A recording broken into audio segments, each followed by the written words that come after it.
Assalamualaikum warahmatullahi wabarakatuh. Bagaimana kabarnya soli-solihah kelas 2C? Semoga kabarnya selalu sehat dan bahagia ya. Thalabul ilmi faridatun ala kulli muslim. Alhamdulillahirrabbilalamin. Kita masih berkesempatan ya untuk melakukan salah satu kewajiban kita bagi setiap muslim, yaitu menuntut ilmu. Kita mau belajar apa ya? Insya Allah kita akan mempelajari bahasa Indonesia di tema 8 dengan materi penggunaan huruf kapital, tanda titik, dan kalimat tanya. Sebelumnya kita ingat materi sebelumnya ya, bahwa huruf kapital itu kita pakai di awal kalimat. Yang pertama ya, perhatikan contoh, aku bangun pukul 4 pagi. Awal kalimat selalu kita menggunakan huruf kapital.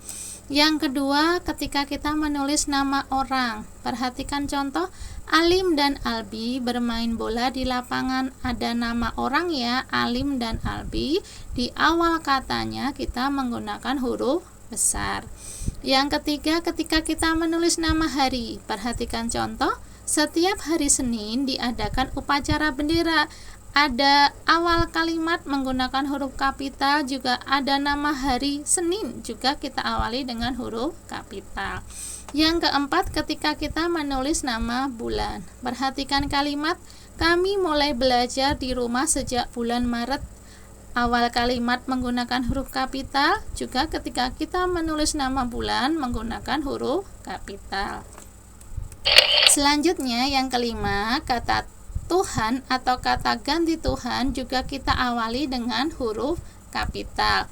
Kata ganti Tuhan itu contohnya 1.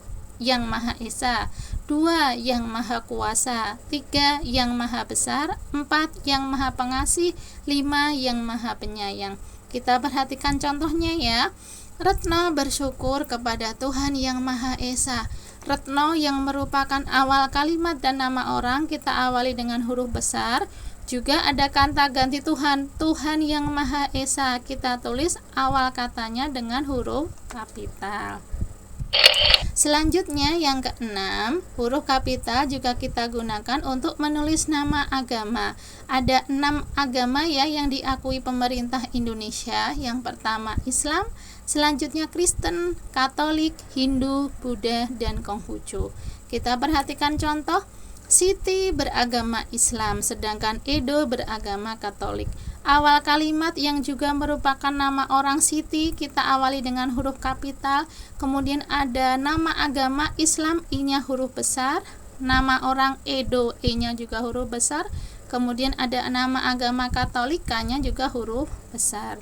Untuk contoh yang kedua, meskipun berbeda agama, mereka tetap bersahabat. Meskipun sebagai awal kalimat, M kita tulis dengan menggunakan huruf besar. Mudah ya.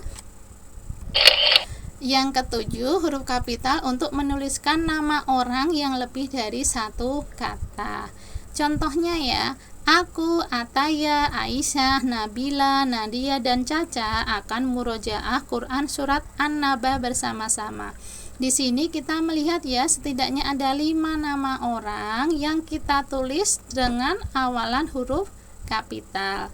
Jika nama orang lebih dari satu kata, maka huruf pertama pada setiap nama harus ditulis dengan huruf kapital. Contohnya, perkenalkan nama saya Elvia Oktadelina. Elvia Oktadelina merupakan nama orang di mana setiap awal kata nama tersebut harus kita awali dengan huruf kapital. Mudah ya, insya Allah bisa. Nah, biasanya kita itu akan melihat nama lengkap, kemudian agama itu dalam dokumen keluarga. Dokumen keluarga merupakan dokumen atau kertas penting ya yang wajib dimiliki oleh setiap warga negara.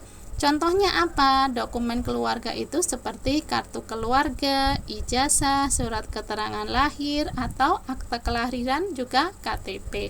Nah, kalau kita perhatikan ya, mungkin sudah ada yang punya kartu tanda anak ya, atau KIA, kartu identitas anak. Di dalam kolom nama itu setiap kata dari nama kita akan diawali dengan huruf besar. Kemudian ada kolom agama, itu juga diawali penulisannya dengan huruf kapital. Coba ya kita lihat dengan dokumen keluarga yang ijazah ini ya, juga diawali dengan huruf kapital dalam menuliskan nama anaknya, Muhammad Hussein Haikal. Setiap katanya diawali dengan huruf kapital. Selanjutnya, huruf kapital juga dipakai pada huruf pertama petikan langsung. Petikan langsung adalah kalimat yang menirukan ucapan orang lain dan bagian ucapannya diberikan tanda petik seperti ini ya, tandanya. Contohnya, ayo kita menghafal Quran bersama, kata Saza. Ada tanda petik yang mengawali ya, yang mengawal sebuah kalimat. Ini merupakan tanda bahwa kalimat ini merupakan petikan langsung. Kita awali dengan huruf besar. Kemudian contoh yang kedua, mungkin kita harus segera berlatih berenang, sahut Senja. Awal kalimat huruf petikan langsung juga menggunakan huruf kapital. Contoh yang ketiga, ayah berpesan jika berjalan harus hati-hati ya. Awal kalimat menggunakan huruf kapital dan huruf pertama petikan langsung juga menggunakan huruf besar. Alhamdulillah, masuk materi yang kedua, yaitu penggunaan tanda titik.